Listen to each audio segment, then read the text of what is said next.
Hi hello నమస్తే. జై భీమ్, జై గుంతేలమ్మ, జై అంబేద్కర్ అని మేము కూడా ఇప్పుడు అర్జెంటుగా చలో ఆకివీడు అందరు కదిలి రండి. మన దళిత సంఘాలు, ఎస్సీ ఎస్టీలు, ఆదివాసీలు, బీసీలు, గ్రామ దేవతలు, మన పురాతనమైనటువంటి కులదేవతలను ఆరాధించే వాళ్ళు రండి అని మేము కూడా ఇచ్చి అక్కడికి వస్తే గొడవలు అవుతాయి కదా. చలో ఆకివీడు అని ఇదిగో చూడండి, వీళ్ళు ఇదొకటి పెట్టారు, జై శ్రీరామ్ చలో ఆకివీడు. ఏముంది ఇక్కడ పోస్ట్లో? జై శ్రీరామ్ చలో ఆకివీడు 5 ఏప్రిల్ 2026 అంటే రేపు. ఆకివీడులో 144 సెక్షన్ ఉందని మమ్మల్ని కలవటానికే పోనీయట్లేదు. జైల్లో పెట్టారు మా వాళ్ళని తీసుకెళ్ళి జైల్లో పెట్టారు. మా వాళ్ళని జైల్లో ఉన్న వాళ్ళని కలవనివ్వండి అని అంటే అరెస్ట్ చేస్తున్నారు. మా వాళ్ళ దగ్గరకు కూడా పోనీయట్లేదు. మరి వీళ్ళు ఎలా చలో ఆకివీడు ఎలా పెట్టారు? ఈ పోస్ట్ అంటే చలో ఆకివీడు 5 ఏప్రిల్ 2026 ఆదివారం మధ్యాహ్నం 2 గంటలకి జై శ్రీరాము, ప్రతి హిందువు కదిలి రావాలి, ఆకివీడు జనసందోహం కావాలి, చిన్న పెద్ద ఆడ మగ అందరూ రావాలి. మన దేవుళ్ళను కానీ మనకు కానీ ఇలాంటి అవరోధం కానీ అవమానం కానీ అడ్డంకులు కానీ సృష్టించేవారు శ్రీరామ భక్తులను హిందువులను చూస్తేనే జడుచుకోవాలి. ఎందుకంటే శ్రీరామ భక్తులను చూస్తే మేము జడుచుకోవాలి, మా గొంతెలమ్మ భక్తులను చూస్తే మీరు జడుచుకోవట్లేదు కదా. ఎందుకు మేము జడుచుకోవాలి? మా గొంతెలమ్మ భక్తులను చూసి మీరు జడుచుకుంటున్నారా? మా కులదేవతను చూసి మీరు బడుచుకుంటున్నారా? ఆక్రమించుకున్నారు కదా. అది మా దళిత సత్రం, అది మా దళిత సత్రం కదా సోదరు. అది మా దళిత సత్రాన్ని మా అంబేద్కర్ గారు వీళ్ళందరూ కొట్లాడి మాకు దళిత సత్రం ఇస్తే మేము అక్కడ మా దేవతను, గొంతెలమ్మ దేవతను పెట్టుకుంటే అక్కడ మీరు దాన్ని రామాలయంగా మార్చి కరెంటు బిల్లులు అవన్నీ కట్టి ఆర్గనైజ్డ్గా ఇప్పుడు రామభక్తులను చూసి దడుచుకోవాలి అని అంటే మీరు గొంతెలమ్మ భక్తులను చూసి మీరేం దడుచుకోవట్లేదు కదా బ్రదర్. ఈ స్లోగన్స్ ఏంటి? చలో చలో ఆకివీడు ఏంటి? మా దేవత మీద ఈ దౌర్జన్యం ఏంటి? మా గొంతెలమ్మ తల్లి మీద ఈ దౌర్జన్యం ఏంటంట? ఏమంటే పోలీసులు మమ్మల్ని అక్కడికి పోనీయలేదు, 144 సెక్షన్ అన్నారు. ఈ పోస్ట్ ఏంటి నాకు అర్థం కావట్లే. వెన్నులో వణికి పుట్టేలా భయం పుట్టాలి, అంతలా ప్రతి హిందువు రావాలి 5వ తారీఖున. ఇది పోస్టర్ తిప్పుతున్నారు. గవర్నమెంట్ దృష్టి తీసుకొస్తున్నాము. మా వాళ్ళు వస్తే మమ్మల్ని అరెస్ట్ చేశారు. మా దళిత సంఘాలు, ఆదివాసీలు, బీసీలు మొత్తాన్ని కూడా ఎవరెవరైతే గ్రామ దేవతల మీద ఉన్నటువంటి మా దేవతల మీద ఉన్నటువంటి అభిమానులు ఎవరైతే ఉన్నారో వాళ్ళందరినీ మీరు తొక్కేస్తున్నారు, ఇది కరెక్ట్ కాదు అని మీ దృష్టికి తీసుకొస్తున్నాం. ఓకే, ఇది ఇంకొక పోస్టర్ చూస్తున్నా.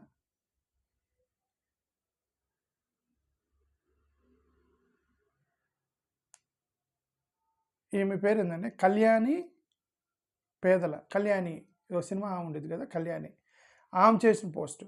చలో ఆకివీడు ఆదివారం మధ్యాహ్నం 2 గంటలకి ఆకివీడు ఘటనపై అందరూ స్పందించాలి. చలో ఆకివీడు, మన రామయ్య మెడలో దండ వేసి ఆకివీడు ఘటనపై అందరూ స్పందించాలి.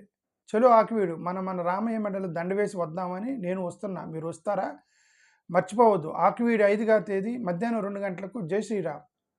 ఇదే టైంలో అక్కడ మా నంది ఉంది, ఆ గుడిలో నంది ఉందని ఈయనే చెప్పాడు. ఎవరు? రఘురామకృష్ణరాజు చెప్పాడు అక్కడ నందీశ్వర విగ్రహం ఉందని.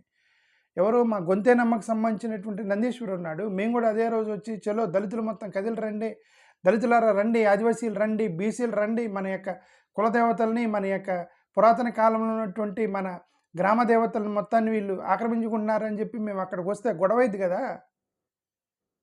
144 సెక్షన్ పెట్టారు కదా అక్కడ మీరు. సో కాబట్టి గవర్నమెంట్ కొద్దిగా ఇది గొడవలు అవుతాయి. మోరోవర్ అది ఈస్టర్ రోజు వస్తున్నారు, అది ఆదివారం ఈస్టర్ పండుగ రోజు. అక్కడ మొత్తం చాలా చర్చిలు ఉన్నాయి, చర్చిల మీద దాడులు చేసే అవకాశం ఉంది.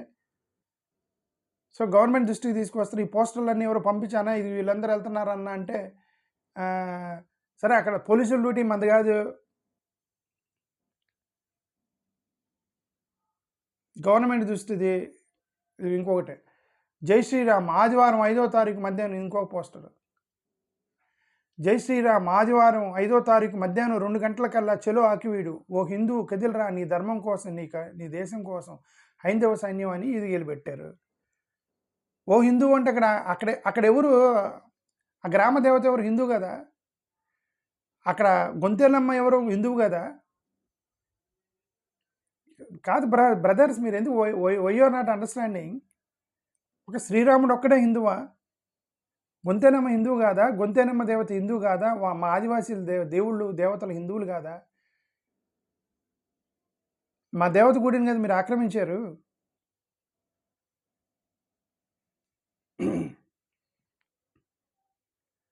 జై గొంతేనమ్మ కదిలి రండి అని మేము కూడా పిలుపునిస్తే గొడవలతో ఎక్కడ?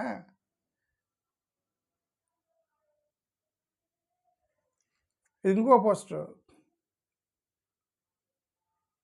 జై శ్రీరామ్ చలో ఆకివీడు ఆదివారం మధ్యాహ్నం. ఇంకో పోస్టర్, జై శ్రీరామ్ చలో ఆకివీడు ఆదివారం మధ్యాహ్నం 2 గంటలకు దత్తపీఠం చేరు. దత్తపీఠం చేరు.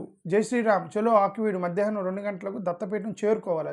జై శ్రీరామ్ చలో ఆకివీడు. ఎవరో మాట్లాడుతున్నారండి. ఆదివారం మధ్యాహ్నం 2 గంటలకి ఇంకో పోస్ట్ ఎవరో ఇంకో మహిళ మాట్లాడుతున్నారు. ఓకే, సరే. మేము గవర్నమెంట్ దృష్టికి తీసుకొచ్చేది ఏంటంటే అక్కడ రెండు విషయాలు. హిందూ పేరుతోటి గొడవలు సృష్టించడం కరెక్ట్ కాదు.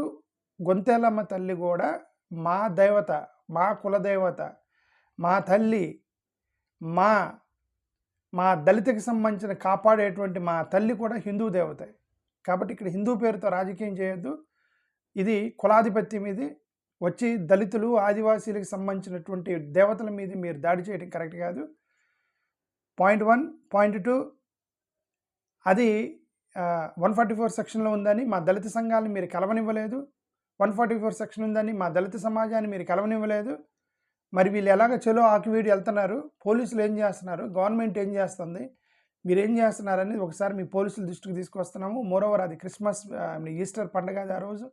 అక్కడ చాలా చర్చిలు ఉన్నాయని, క్రిస్టియన్స్గా మారారని రఘురామకృష్ణరాజు పదే చెప్తున్నాడు. అంటే అక్కడ క్రిస్టియన్ సమాజం ఉంది. బహుశా వీళ్ళని రాళ్ళేసే అవకాశం ఉంది, అక్కడ గొడవలు అయ్యే అవకాశం ఉంది. గవర్నమెంట్ దృష్టికి ఇంకొకసారి తీసుకొస్తున్నాం. దయచేసి కంట్రోల్ చేయండి. ఇవన్నీ వేరే రోజు పెట్టుకోవచ్చు కదా, అదే రోజు ఎందుకు పెట్టుకున్నారు? నిరసన తెలపడం అనేది ఫండమెంటల్ హక్కు. ప్రతి సైనికుడి యొక్క ప్రతి సిటిజన్ యొక్క హక్కు నిరసన తెలపడం అనేది. మేము కూడా అదే చలో ఆకివీడు, చలో గొంతేనమ్మ, జై గొంతేనమ్మ, చలో ఆకివీడు, జై భీమ్, జై దళిత అని మేము కూడా అక్కడికి వస్తే అక్కడ గొడవలు అవుతాయి సోదరా. అది కరెక్ట్ కాదు. అది పోలీస్ పర్మిషన్ తీసుకొని చేయాలని మీరే అంటున్నారు కదా. మరి పోలీసులు పర్మిషన్ ఇచ్చారో మనకు తెలియదు. ఇచ్చే ఉంటారు, లేదంటే వాళ్ళు పోస్ట్ వేసేందుకు చెప్తారు. పోలీసులు పర్మిషన్ ఇచ్చి ఉంటారు. పోలీసులు వాళ్ళకి ఆల్రెడీ ఇది ఇచ్చి ఉంటారు. ఏమంటారు, మీరు రండి మేము చూసుకుంటాను అన్నారేమో మనకు తెలియదు. గవర్నమెంట్కి గొడవలు అవ్వకముందే దయచేసి మీరు గొడవలు అవ్వకుండా చూడాలని మీ అందరికీ విజ్ఞప్తి చేస్తున్నాము. అది గొంతేనమ్మ గుడి, రామాలయం బలవంతంగా కడుతున్నారు. మేమైతే అడ్డుకోలేము. మేమైతే అక్కడ ఉన్న వాళ్ళు అడ్డుకోవాలి. వాళ్ళు అడ్డుకున్న వాళ్ళని తీసుకెళ్ళి జైలు వేశారు. వ్యవస్థలో పోలీసులు మొత్తం మీ చేతిలో ఉన్నాడు. వాళ్ళు ఎందుకు అడ్డుకుంటారు? మా దళిత సత్రాన్ని మా వాళ్ళు అక్కడ పడుకొని, మా వాళ్ళు అక్కడ జీవించి, మా వాళ్ళు అక్కడ ఆడుకున్నటువంటి దళిత సత్రాన్ని మీరు గొంతేనమ్మ గుడిగా మార్చుకుంటే వాళ్ళు దాన్ని మీరు రామాలయం కడతారని మీరు తిరుగుతున్నారు. మరి ఉద్యమాలు ఇవన్నీ ఎందుకు? మళ్ళీ జై హిందూ ఎందుకు? ఆమె కూడా హిందువు దేవతనే. గొంతేనమ్మ హిందువు కాదా? గొంతేనమ్మ భక్తులు హిందువులు కాదా? వాళ్ళ గొంతేనమ్మ గుడి కట్టమంటుంది, అది హిందూ గుడి కాదా? ఓకే, హిందూ పేరుతోటి దళితుల్ని, ఆదివాసీలని, బీసీలు తొక్కడం కరెక్ట్ కాదని నా ఉద్దేశం. Thank you. నమస్కారం.